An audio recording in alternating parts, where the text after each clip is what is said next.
একদম ডাইরেক্ট হুমকি দিয়ে বলেছে, আমার যেখানে আক্রমণ হবে, যে দেশটি ব্যবহার করবে আমেরিকা বা ইসরায়েল, আমি ঠিক সেই দেশটি ব্যবহার করব। এখন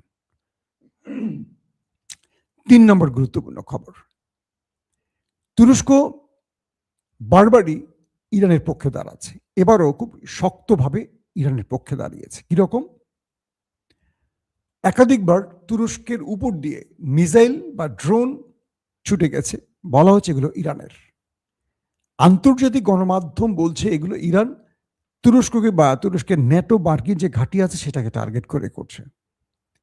কিন্তু তুরস্ক বারবারই অস্বীকার করেছে, বলছে না, এটা ইরান ছোড়েনি, এটি ফলস ফ্ল্যাগ অপারেশন হতে পারে। তো তুরস্কের কি বলে ন্যাটোর একটি আর্টিকেল আছে, আর্টিকেল 5, সেখানে বলা আছে যে ন্যাটোর কোনো একটি দেশ আক্রান্ত হলে বাকি সকল দেশ সেই দেশকে রক্ষায় আসবে এবং যে আক্রমণ করবে তার বিরুদ্ধে যুদ্ধ ঘোষণা করবে।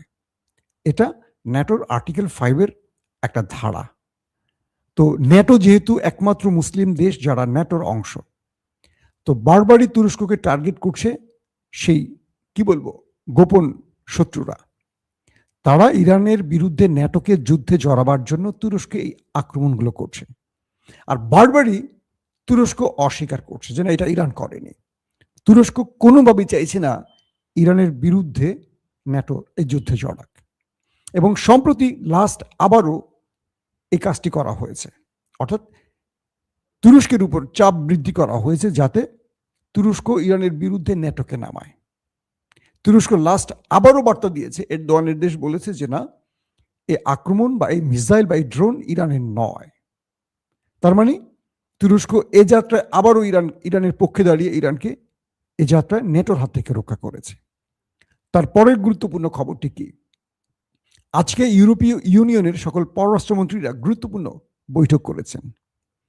সে বৈঠকে ডোনাল্ড ট্রাম্প চেয়েছিলেন যে মনে হয় আজকে ইউরোপীয় রাষ্ট্রগুলো আমার পক্ষে ইরানের বিরুদ্ধে যুদ্ধে নামবে।